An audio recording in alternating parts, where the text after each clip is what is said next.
Thanks for tuning in, and welcome to the Gnostic Connection. I'm your host, Metaphysical Detective Damian Sebouhian. The Gnostic Connection is dedicated to exploring the esoteric behind the exoteric in an attempt to excavate the golden light of truth. As a metaphysical detective, my role for each show is to investigate a specific topic of interest, uncover its inner wisdom, and share with you, the listener, my findings. Feel free to accept, reject, or modify my findings as you see fit. For today's episode, I will be making the Gnostic Connection with the 22 Archetypes of Spiritual Unfoldment.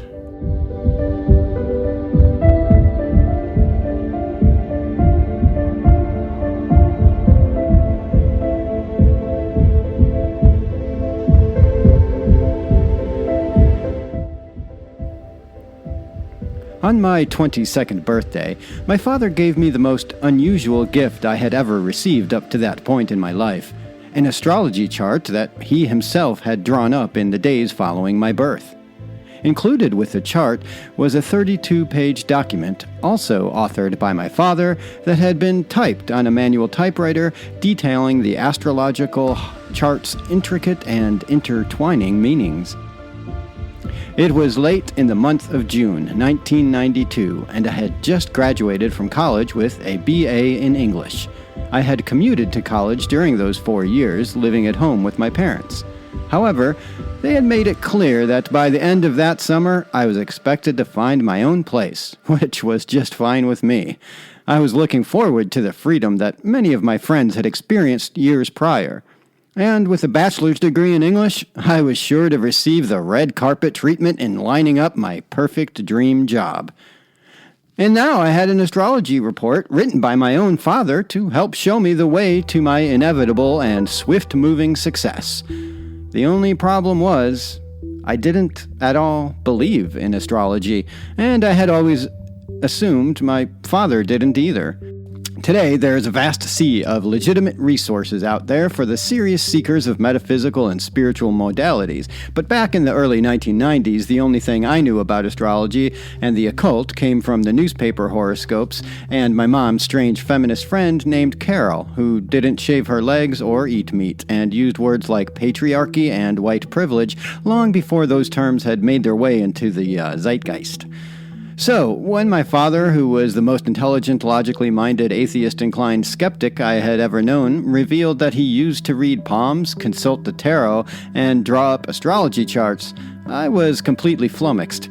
Thumbing through the 32-page accompanying document, I couldn't fit what I was reading together with the man I had known as my father. To be sure, the tone showcased my father's patented wit, playful curiosity, and keen intelligence, which I found delightfully familiar, but what I didn't recognize was the optimistic, hopeful, and dare I say, spiritual voice that practically danced from the page and into my heart. I needed to know more. What drew him to metaphysics in the first place, and why had he abandoned it?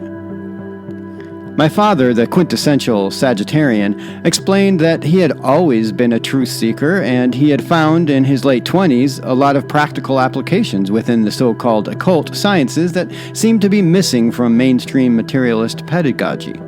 So he dove into it, crown chakra first, fully committed to uncovering the meaning of life at the same time as he would materialize all his potential spiritual and psychic abilities. When I asked why he had given it all up, he corrected me by saying he had only given up the divinatory aspects of mysticism, casting natal charts, reading palms, consulting the cards. Those practices he had given up. He still meditated and practiced yoga regularly, and he paid a lot of attention to the dance of numbers within the framework of Pythagorean numerology. I had no idea what he meant by Pythagorean numerology, and I was also confused about why he had included meditation and yoga as practices associated with metaphysics. Nevertheless, I had concluded that the reason he had given up on all those practices he called divinatory was because they clearly didn't work. Again, I was surprised by his retort. "They work all too well, if you know what you're doing," he said, And then he yielded the floor to my mother, which is what he would do when too emotionally unresolved about the past, a very frequent phenomenon for my father. So my mother told the story of the last time my father read someone's palm. Her younger brother Steve was shipping out to Vietnam and had requested that my father take a gander at the lines in his palm. The year was 1967. He could tell right away that Steve wasn't coming back, my mom said. But how? I asked, and in my ignorance, I imagined that my father had received some dramatic jolt of divine inspiration that allowed him to perceive the death act itself playing out holographically on the screen of my uncle's soon-to-be lifeless palm. It was very simple, actually. Anyone with the most rudimentary knowledge of palmistry could have seen it. He paused. And, I said, his lifeline was unusually short. My father had always been highly allergic to lying, but he also knew there was no way he was going to tell my mother's beloved brother, who was fated to be extinguished on the battlefield in a place called Cu Chi, Vietnam, anything about his imminent mortality. So, after taking a deep breath, my father ignored the shortness of my uncle's lifeline and focused instead on other, more optimistic features displayed on young Steve's palm. Afterwards, as the legend goes, my father never examined another palm again. The next day, I carefully read the astrology chart write-up in its entirety. I was amazed. I had no idea how complex and frankly accurate astrology could be. Dad's explanation for giving up divinatory practices didn't add up. After all, Steve had died in 1967. I was born 3 years later, and astrology has long been considered just as divinatory a practice as palmistry. There must be more to the story. So, after considering several factors, I decided that the real reason for Dad giving up on mysticism had more to do with his reputation as a serious scholar, a tenured professor of philosophy and English literature, and less to do with the fact that palmistry worked too well at predicting one's future. The academic world is decidedly steeped within the confining philosophical perspective of materialism, and as such, almost all curriculums around the country have stripped the mysticism from the mystics and kept only what fits the materialist framework. Consider the case of Sir Isaac Newton. You would never know it from taking a high school or college physics class, but Newton was not just a proto-scientist. He was a mystic who studied and practiced astrology. He even has a popular translation of the famous to the occult world Emerald Tablets. When confronted with fellow scientists for believing in astrology, Newton had a handy retort at the ready. By the way, whenever anyone confronts me in a similar mocking fashion, I don't get defensive like I used to. I calmly state, as Sir Isaac Newton said about astrology, I have studied these things, and you have not. It was in San Francisco that I fell in love with a woman named Celeste, who, among other things, happened to be a raw foodist, belly dancer, Wiccan astrologer, and tarot reader, and she had a webpage about spirit animals. I know it doesn't sound much today, but having a webpage in 1997 was kind of a big deal. Like me, Celeste had come from the Rust Belt, raised by parents strongly influenced by upward mobility and gin. She escaped to San Francisco to follow her bliss, and by the time I met her, all her dreams were coming true. Astrology, tarot, palmistry, and the rest were not just hobbies for Celeste, the way they seemed to be for my father. She was actually making a living from doing it all, and she was very good at it. She not only taught me everything she knew, she pointed me to the direction of experts and teachers in the field. While Hale-Bopp was lighting the night sky and influencing white-sneakered, affluent white people to commit suicide in the hopes of getting a free astral ride into the multiverse, I was learning the details of all the occult correspondences, like how the index finger is represented in its 3 flanges by the zodiac signs of Aries, Taurus, and Gemini, and how those 3 signs are likewise related to the Emperor, the Hierophant, and the Lover's cards of the major arcana. I was hooked, and for the first time in my adult life, I didn't need drugs to make it more exciting. As a matter of fact, my entire life changed. I became a vegetarian. I grew my hair, grew a beard, wore hemp clothing, and tivas for my feet, and added crystals, beads, mandalas, dream catchers, sage, drums, didgeridoos, and other accessories to my live space. In Missoula, Montana, Celeste and I bought a retired school bus and toured the country, giving tarot readings and to the masses for only $1 a minute. Eventually, I found it too stressful to make a living as a tarot card reader and astrologer, especially once we brought kids into the world. So I fell back on my college degree and began teaching English to community college kids after moving to Mendocino County in 2001. While I've spent countless hours giving tarot readings for myself and others, throughout the years my relationship with tarot is much deeper, wider, and vaster in scope than the typical sit-down reading can offer. If you want to know all the secrets of the Hermetic teachings, the beautiful, elegant way of the Kabbalah, all the correspondences with astrology, palmistry, numerology, and much, much more, it's all supremely available to you within the symbolic imagery of the 56 minor arcana and 22 major arcana keys. For this episode, I will be focusing my attention on the 22 major arcana cards as they relate to each other as essential archetypes in a very specific matrix of meaning called the 7 stages of spiritual unfoldment. Because this is a complicated and highly involved process, in this episode of the Gnostic Connection, I will only cover the first stage as represented by the first 3 archetypes in the matrix of meaning. The word archetype joins 2 Greek words together, arche, which means beginning, origin, first place, and typos, which means model or type. Archetype, therefore, is defined as model, first form, original pattern from which copies are made. The person most associated with popularizing the word archetype is Swiss psychiatrist and founder of the School of Analytical Psychology, Carl Jung. He defined archetype as forms or images of a collective nature which occur practically all over the earth as constituents of myths and at the same time as autochthonous individual products of unconscious origin.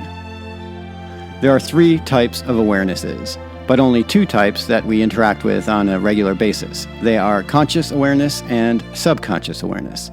In every second of our waking world, our brain is confronted with 11 million sensations, a chaotically immense array of images, sounds, and smells, which the brain rigorously filters down until we are left with a manageable list of around 40 sensations. Thus it is that those 40 sensations per second is what makes up what we perceive as reality. Our reality, which seems so real, is constructed every second from 40 snapshots of information, sensations, from a potential 11 million. The other 10,900,060 are absorbed and recorded by our subconscious mind, while we remain consciously oblivious of their existence. Our subconscious records what our conscious awareness ignores. Yet, because our subconscious is a part of us, that information is accessible to us and can be accessed via dreams, hypnosis, and all the variety of tools offered via metaphysics, including the tarot. The ultimate goal of these metaphysical practices is to develop what is called superconsciousness, the 3rd type of consciousness. Superconsciousness is acquired when the individual learns how to travel beyond the limitations of normal conscious awareness and its limited access to only 40 bits of information per second to everything that's been recorded in the subconscious mind, the other 10,900,060 bits of information. But wait! That's not all. Those 11 million bits of information that the individual brain is bombarded with per second represents the dynamic of one individual mind. Superconsciousness allows the individual mind to not only access what is recorded by that individual's subconsciousness, but to access what is recorded in the mind of the collective subconsciousness known as the Akashic Records. Applying the teachings found buried in plain sight within the 22 archetypes of consciousness will lead the seeker into a more profoundly practical relationship with her own subconscious mind, and through that relationship, she may journey the multiverse, piloting her personal Merkaba ship like a boss. I will reveal in detail how, by understanding the relationship between the 3 major arcana tarot keys utilized in the first stage of spiritual unfoldment, the aspirant may free herself from mental bondage and begin the exciting adventures of slaying the devils of the mind. These ideas come from a specific matrix of the major arcana first developed by legendary spiritual alchemist Paul Foster Case, founder of the mystery school builders of the Additum, or Bota. The Bota Tarot is slightly different from the more popular Rider-Waite deck. Dr. Paul Foster Case was a contemporary of Arthur Edward Waite and Pamela Coleman Smith, the developers of the Rider-Waite deck that burst onto the metaphysical scene over 100 years ago in 1909. However, Case worked with artist Jesse Burns Park, changed what he claimed were mistakes or blinds on the part of Waite. Thus was created the Bota Tarot deck. Another interesting fact about the Bota deck: the pictorial keys were originally printed in black and white as coloring kit.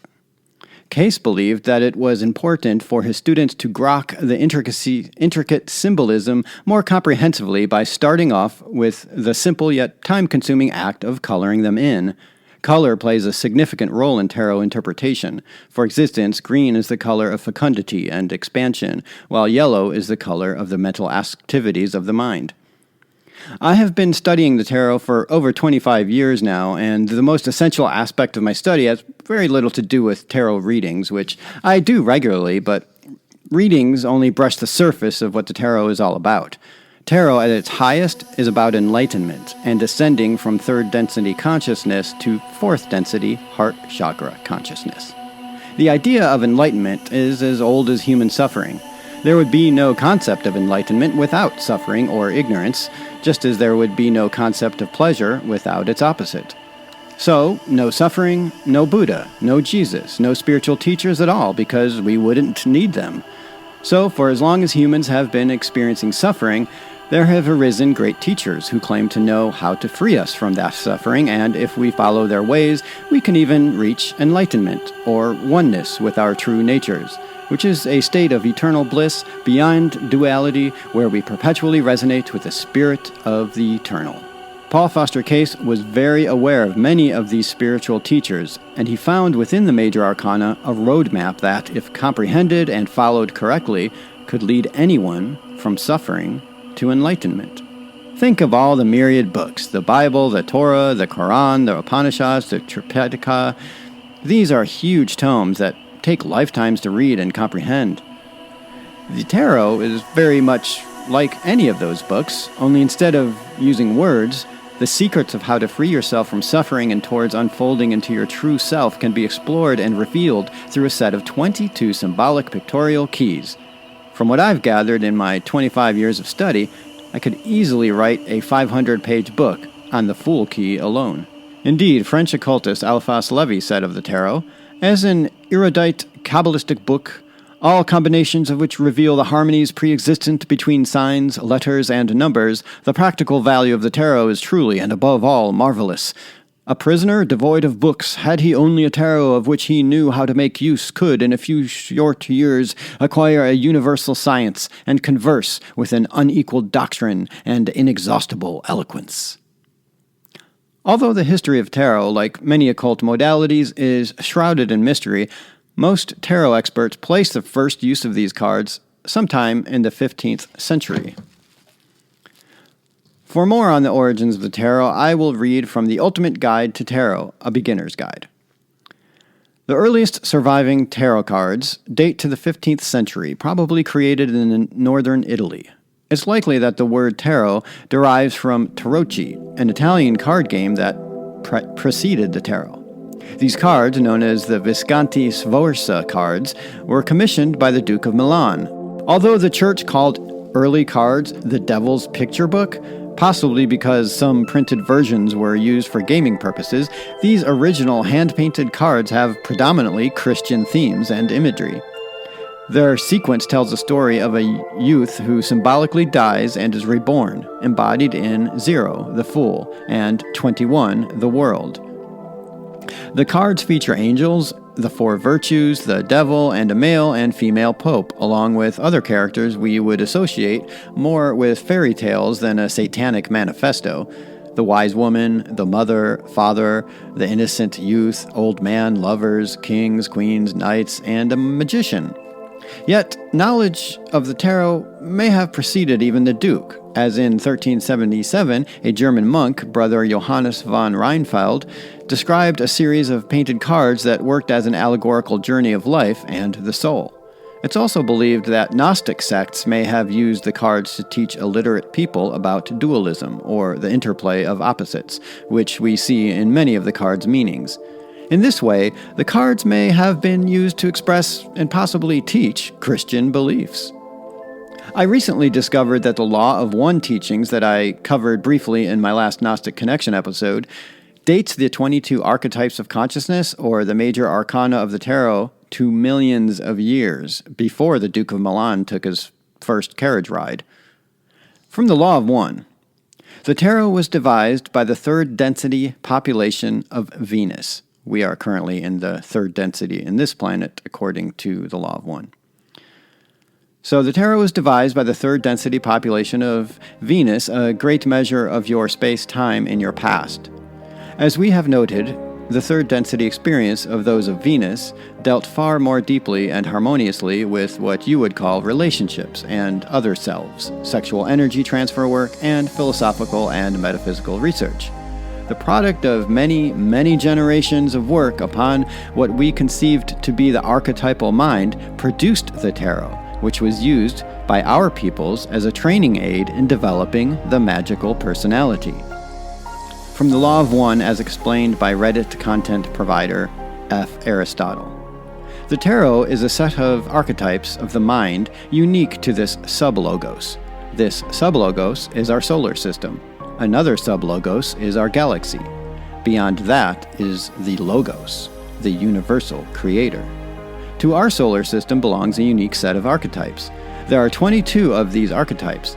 They were identified and synthesized by Ra when they resided in the third density on Venus. The archetypes were passed among there socially, kabbalistically, and weren't depicted in images on cards as we do here on Earth. When Ra incarnated on Earth with the intent to decrease distortions and spiritually liberate, they provided arcane knowledge to the adepts of Egyptian society, and such entities in turn initiated the concept of the tarot, in which images were drawn to symbolize each archetype. The minor arcana, those cards in a tarot deck beyond 22, are not a product of the teachings of Ra, but were added by other earthly cultures informed principally astrologically, and hence not belonging to the set of archetypes adumbrating experience in this solar system. Adumbrating, great word.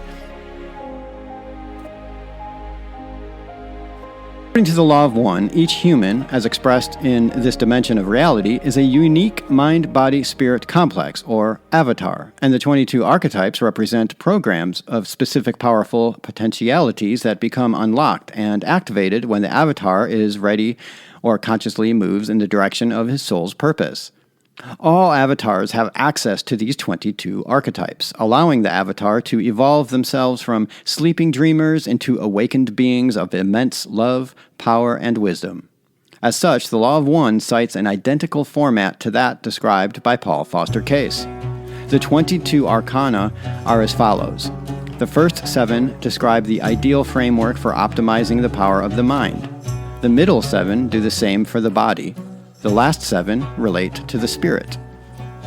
The last card, 22, or 0, which is the Fool, is the choice.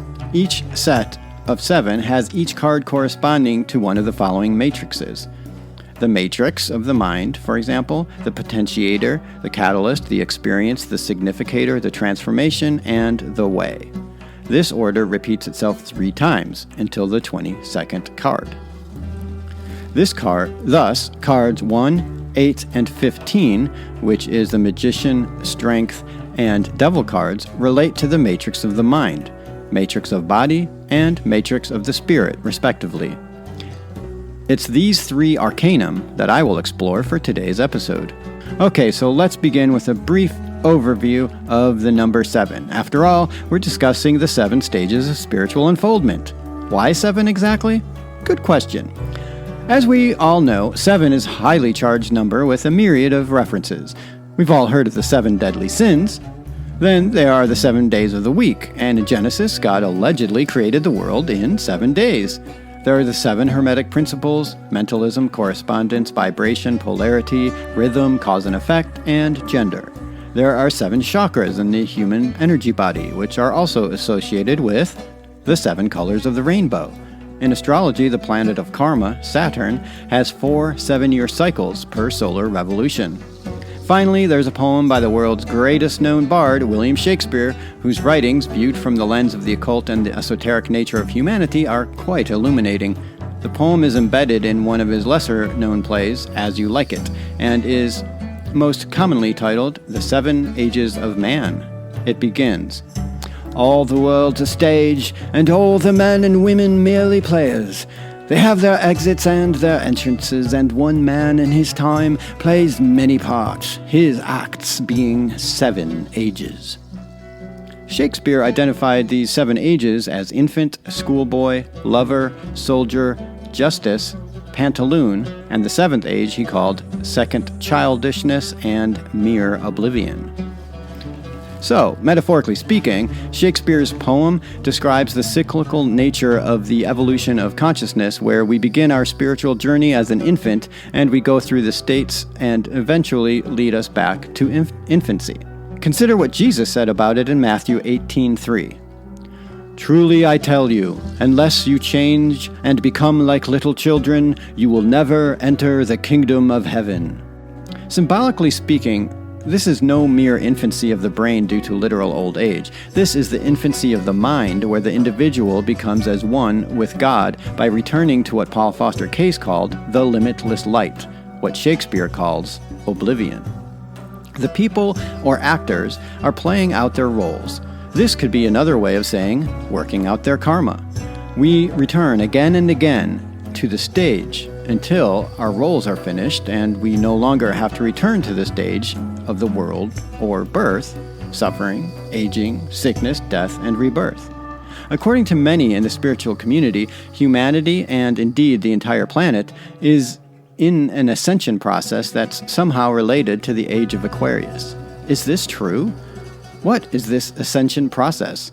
What are we ascending to, and what are we ascending from?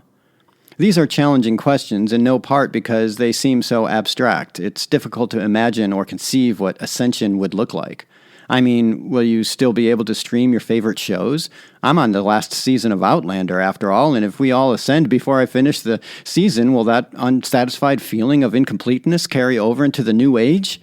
Will I be able to take a selfie as I'm ascending and post it on Instagram? Will my social media accounts ascend with me? So many questions. Joking aside, it's my humble opinion that the word ascension is a misnomer in the context of the so-called ascension process, and the reality of our situation is a lot closer to this quote by His Holiness the Dalai Lama. "The purpose of life is not to transcend the body, but to embody the transcendent." What a beautiful concept, and it's a perfect description of the purpose behind the 7 stages as developed by Paul Foster Case. So let's get to it, shall we? As I said at the top, the first stage of spiritual unfoldment is called bondage. And no, it's not the kind of bondage you're thinking of. It's the bondage to the 5-sense world. It's the bondage to the ego mind. If you've ever tried to meditate, you know how noisy the ego mind can be. It's always noisy. But when you meditate, you can really hear it. The ego mind wants you to pay attention to all the places it can go, like when a feral dog you've been trying to train has escaped his leash and is terrorizing the neighborhood. Such is the chaos potential of the ego mind. Thus, the primary lesson of Stage 1 is about how to set yourself free from that bondage, from the prison of the ego mind, so you can explore the vaster parts of the mind without the ego leading the way. As Americans, it can be argued that each of us is born into a form of bondage to our parents, to the government, to corporations. When we reach 5 years old, give or take, we must enroll in a state or private school where we are treated as empty vessels that need to be filled with state-approved knowledge. We are expected to memorize and regurgitate this knowledge through a perpetual battery of tests. We advance as we age from grade to grade until we finally reach the pinnacle of graduation. Then we're expected to either start working as a wage laborer for 40-plus hours a week, or else attend exorbitantly priced colleges to pursue a field of study that will allegedly set us on the track toward a career. In the meantime, as we progress up the education to employment ladder, we're bombarded with cultural pressures, most of which are related to a materialistic, consumer-driven dynamic of identification labels. Children are trained by ads at a very young age to demand the latest phones, tablets, or video games consoles to keep up with the latest trends in sneakers, clothes, makeup, music, and so on and so forth. Amongst this whirlwind cycle involved in identifying themselves with the stuff they own and the stuff they really, really want to own, there isn't a lot of space made for learning how to own their own minds. Another form of bondage takes the form of mental health issues. In the U.S., according to most data out there, 1 in 4 adults suffer from some form of mental illness. A poetic metaphor for what is meant by bondage comes from a quote from William Blake, who lived from 1757 to 1827. "For man has closed himself up till he sees all things through narrow chinks of his cavern." This condition of bondage is demonstrated in most of our social systems, from politics to education to medicine. Consider this quote from Michael Elner. "Just look at us. Everything is backwards. Everything is upside down. Doctors destroy health. Lawyers destroy justice, psychiatrists destroy minds, scientists destroy truth, major media destroys information, religions destroy spirituality, and governments destroy freedom." While there is a lot of generalization and hyperbole in that quote, it's hard to argue that the majority of the social systems in our world are corrupt and seem to support only a relatively small group of the ruling elite while leaving the rest of the populace fighting amongst themselves. The ownership classes have relied upon the old divide and conquer tactic for millennia to keep this bondage system in place. While there are many examples of how bondage takes place in our world, the way to freedom isn't by directly fighting the system through external means. We free ourselves by freeing our minds. This brings us to the overview goal of Stage 1. By focusing awareness and intention on the life force energy of the spinal column and its expression in the heart centers through such practices as Kriya Yoga, meditation, and pranayama, or breathwork, the practitioner strengthens the mind-body-spirit connection, revealing many truths, which include consciousness is fundamental, and everything springs from it, including the five-sense, three-dimensional world. Everything is an expression of the one consciousness. The environment outside world cannot provide lasting fulfillment. Fulfillment, happiness, comes from the integrating of the mind and the higher self. When a person is in a state of bondage, he is ruled by his thoughts and feelings about what his senses tell him the world is like. He is drawn to what feels good and repelled by what feels bad. He identifies himself by his thoughts, feelings, and culturally established labels, ignorant that he is part of the one consciousness and what he tunes into, he manifests. Such a person, and I've been there, believe me, becomes a slave to his lower desires. But it's through the ultimate superficiality of those desires, the fact that they are never completely fulfilling, that the person in bondage can begin to free himself. Like an alcoholic hitting the proverbial bottom, through his own desperate grasping, he may eventually realize that the only way towards the peace he's been craving is through looking inward. So that's the overview of Stage 1 of spiritual unfoldment. Let's take a look at the 3 archetypes individually. First up, Key 1, the Magician. The Magician in the first stage of spiritual unfoldment represents not only the primary mode of consciousness, but the entirety of the mind field and all its properties. The Law of One calls the Magician the matrix of the mind. The matrix of the mind is the unmoved consciousness which makes everything possible. It is nonetheless impotent without potentiation from the female, subconscious mind, which resides behind the veil. Conscious in the illusion, the magician reaches beyond the illusion to free the spirit so that it can fly. In this consciousness are stored biases from previous experiences. Consciousness remains manifest, while the subconscious never manifests. All 7 of the Hermetic principles apply to this key.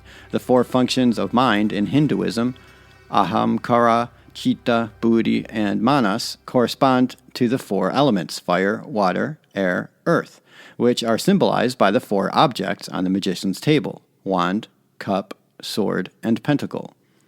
The figure of the magician represents will, or directed concentration, working with the emotional, mental, motivational, and physical aspects of the avatar's functions and the ultimate laws of what you plant, so shall you reap.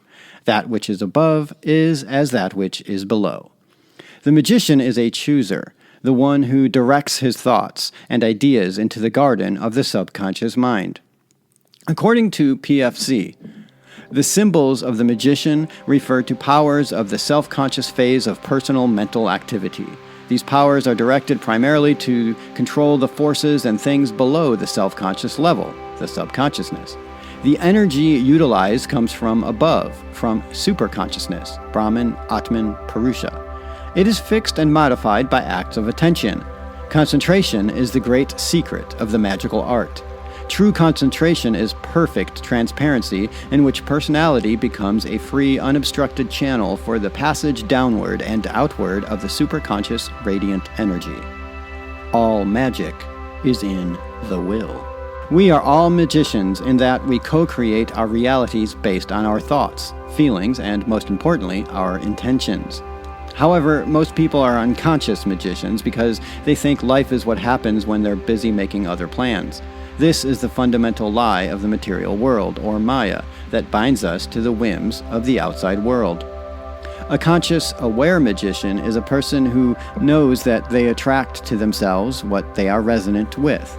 Therefore, the goal is to consciously, rather than unconsciously, direct the mind to be conscious of the thoughts and feelings and to not identify with them, but to use them for choosing realities by making clear, powerful intentions. Here's a practical example. Say there's a woman that wants to quit smoking. As an unconscious magician, she will subvert her efforts by paying attention to and obeying the voices of her lower ego that tell her she needs a cigarette because of this or that reason. "It's so hard," she'll say. "I'm so addicted." These are basically spells she is casting on herself, and they will manifest in her life as she continues to smoke. If she confronts the issue of quitting smoking from a conscious magician perspective, she'll understand the power of words and intentions. She might say before going to bed and as soon as she gets up in the morning the phrase, "Isn't it so wonderful to be free from this addiction?" She'll imagine having fresh breath, looking at her tongue in the mirror and seeing it pink and rosy instead of grimy and gray. She'll imagine her friend saying, "Congratulations on quitting smoking." In short, she'll put her mind to work with her intentions and the words and feelings she uses. Every time a craving arises like a wave, she'll counter that wave by going for a jog around the block or a quick mindfulness routine. In engaging in these practices, she is freeing herself from her bondage and she is reclaiming her power. On the other hand, almost nobody successfully quits an addiction cold turkey, and no matter how much positive affirmations you make, you'll most likely give in to your cravings in the beginning. As a conscious magician, you know well enough to avoid beating yourself up about it.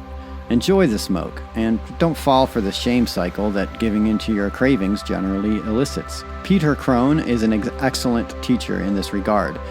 Look him up and see what he has to say about addictions and the mind. When we are being the unconscious magician, we're led by the elements of our mind. Our sensory world, our emotional world, our mental world, and our ego or sense of self are running the show. On the other hand, a conscious magician is someone who is aware of the elements of the mind and uses them as tools to resonate with who they want to be and what they want to experience. All right, now let's take a look at key 8. This is the Strength archetype. The Strength archetype is placed below the Magician key in the row that corresponds to the intermediary activities, laws, or agencies that the keys represented in the first row act through. Thus, the Magician, which can be summarized here as signifying focused intentions, acts through the law signified by the strength key. It's through this relationship that we are more capable of lifting the veil of lies and illusions that tell us that our thoughts, emotions, ego, and body is who we essentially are.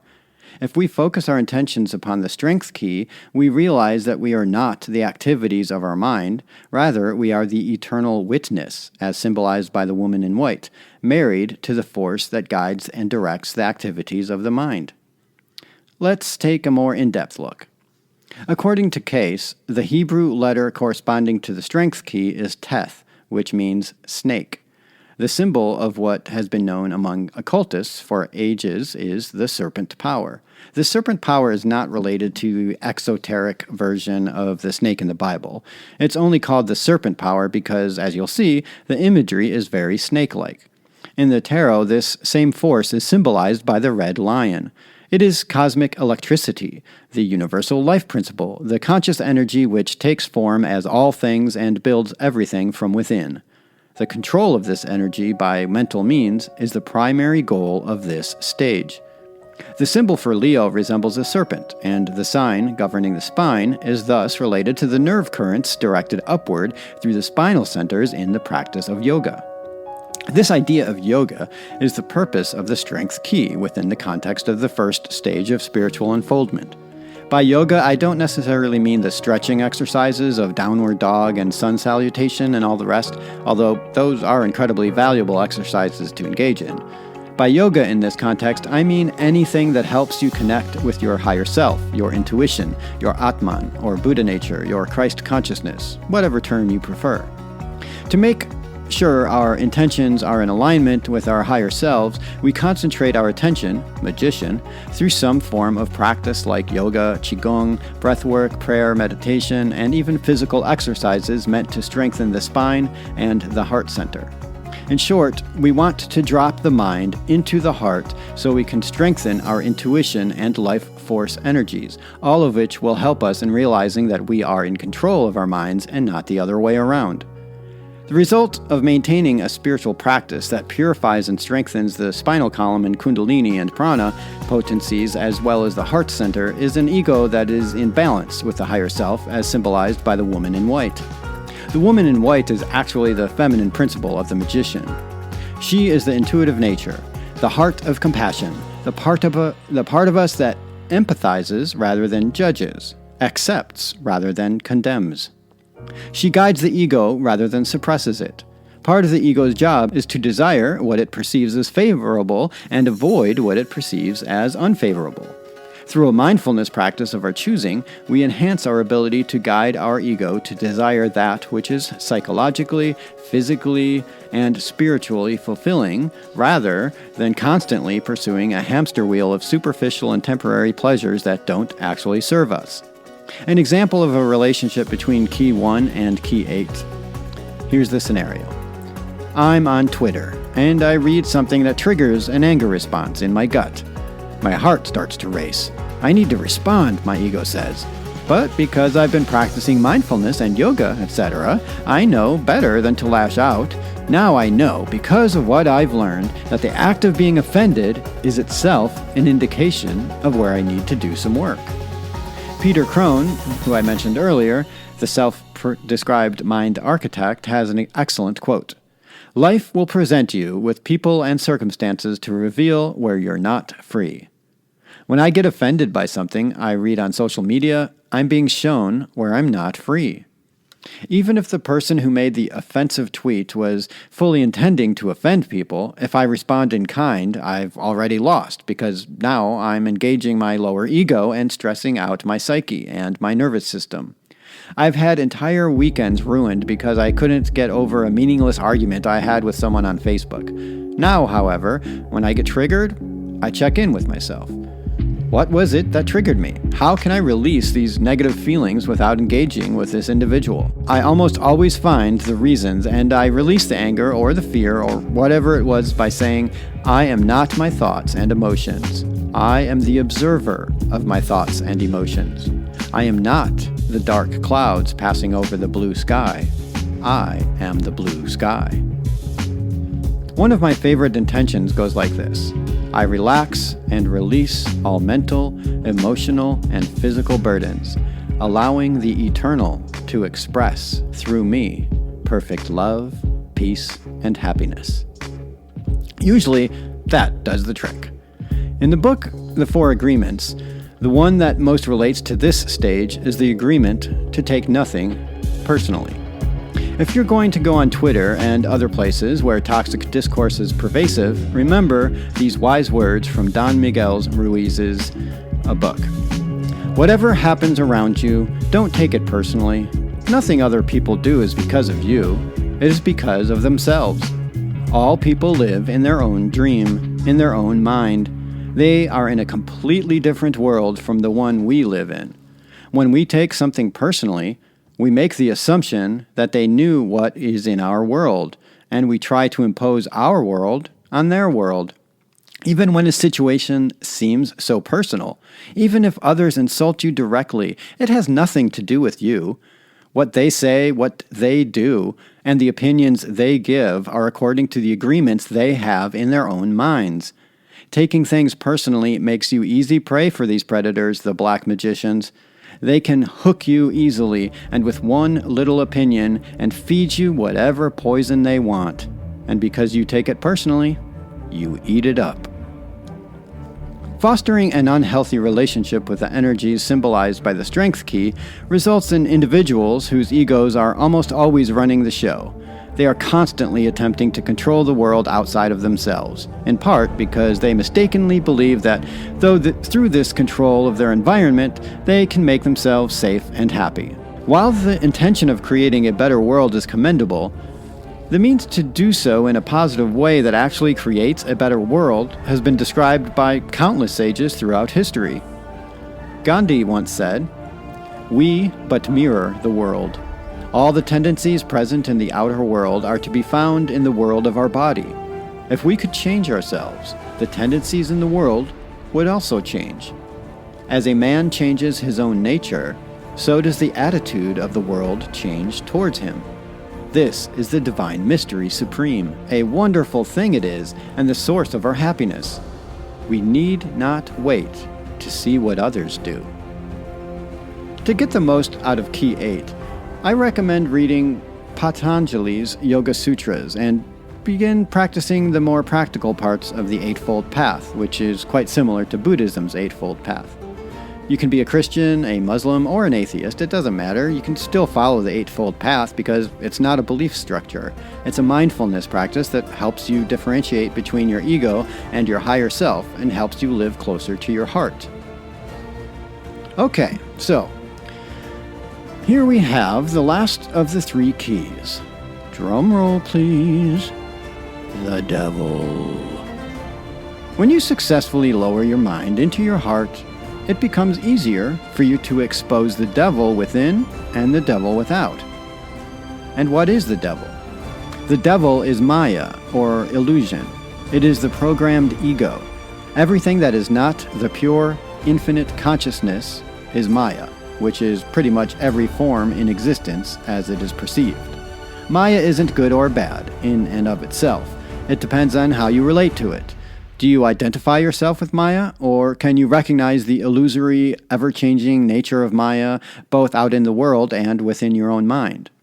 You can better alert yourself to the moments where you identify with your ego, your emotions, your thoughts, and your body when you have a developed and harmonious relationship between heart and mind, which is the Strength Key and the Magician Key. Remember, we have those aspects of mind, but those aspects of mind are not who we essentially are. They are tools of the mind meant to be used to expand and evolve. We should no more identify with the mind any more than a carpenter should identify with his tools.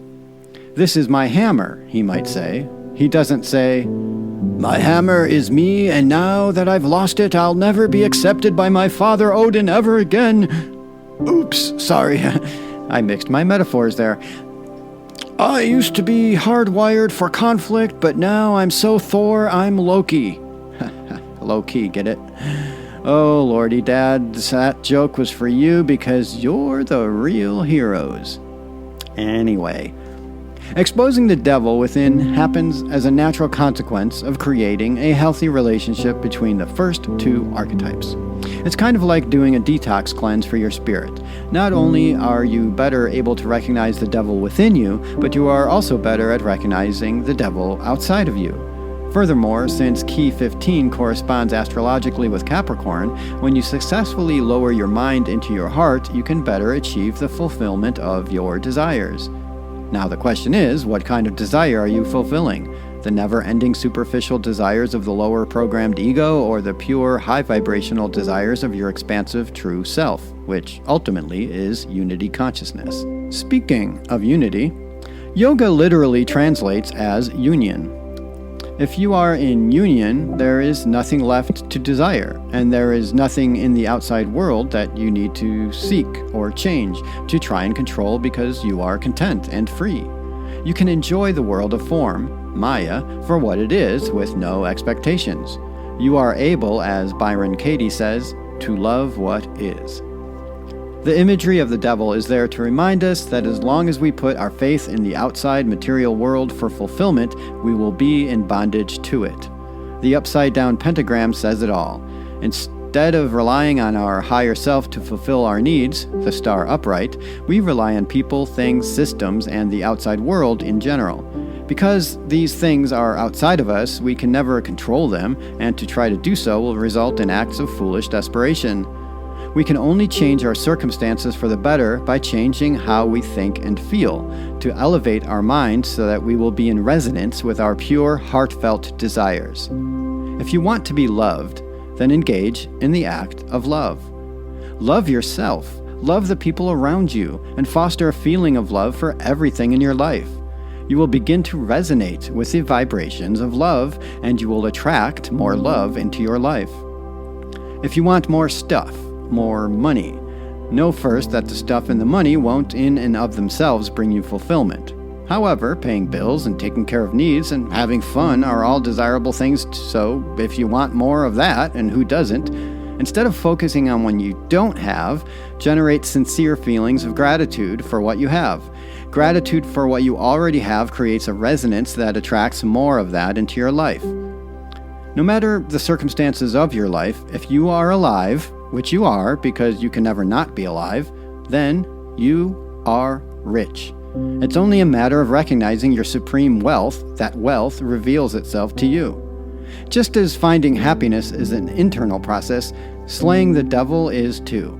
The devil is the part of us that worries incessantly about what is, feels anxiety about the future, and regrets the past. The devil is the part of us that rationalizes what we know deep inside is the antithesis of our soul connection. The devil in the world is anything that triggers us, and therefore, in such a situation, the devil in the world can be our greatest teacher. Consider this story from Tibetan Buddhism. One of the Dalai Lama's monks asked His Holiness for forgiveness regarding his time being imprisoned and tortured at the hands of the occupying soldiers. "Brother, why do you require my forgiveness?" asked the Dalai Lama. The old monk replied that on one occasion he had allowed his anger to overcome his love, kindness, and compassion for his oppressors. Just once, he had allowed his suffering to blind him to the reality that his torturers were suffering, and it was this suffering that caused them to brutally persecute him and his kinfolk. Imagine that. This monk wasn't upset about the trauma of being tortured. He was upset with possibly causing ripple effects of bad karma with his negative thinking while being tortured. When I hear stories like that, I realize how far I yet have to go on my own path. So, to sum up, the lessons of Key 15. Remember Peter Crone's quote, "Life will present you with people and circumstances to reveal where you're not free." The trick is to not take whatever offends you personally, and to next ask yourself how you can transform to be less affected by things you have no control over. One by one, the devil's ignorance will fall, to ultimately be replaced by angels, the light of knowing. You will see that everything in this world is an expression of the one power, the Brahman, the Atman, God. Now, we've come to the part in the show for practical practices of purpose. Basically, I will be offering some mindfulness and meditation practices that I highly recommend in achieving the goals of stage 1 of the 7 stages of spiritual unfoldment. First up, Yoga Nidra. Listen to a guided Yoga Nidra meditation on YouTube or wherever. This meditation sets you up to create the powerful hypnagogic state that is fertile ground for focused intentions to grow in fruition. And it's easy, you just lie down. You lie down, you put on your headphones, and you do the mindfulness technique, the guided meditation. A quote from a yogi about affirmations. The repetition of affirmations ought to be firm and continuous, that the strength of the will or reason or emotion be sufficient to stimulate the inactive life energy and to redirect it into normal channels. Impregnate your affirmations with devotion, will, and faith, intensely and repeatedly, unmindful of the results, which will come naturally as the fruit of your labors. That comes from Paramahansa Yogananda. So note, when making these affirmations mentally, it will add fuel to the words if you match your breathing with the words in your head. So when you are breathing in, say the affirmation and repeat the same affirmation, or modify it slightly, on the exhale. Here's some more advice from Paramahansa Yogananda. Before starting to affirm, always free the mind from worries and restlessness. Choose your affirmation and repeat all of it, first loudly, then softly, and more softly, until your voice becomes a whisper. Then gradually affirm it mentally only, without moving the tongue or the lips, until you feel that you have attained deep, unbroken concentration. Not unconsciousness, but a profound continuity of uninterrupted thought. All right, there's so many more practices you can do. These are a couple affirmations I will end with. These are two. I summon my divine birthright, intuitively realizing that all wisdom and power already exist in my soul. The sunshine of divine prosperity has burst through the dark sky of limitations.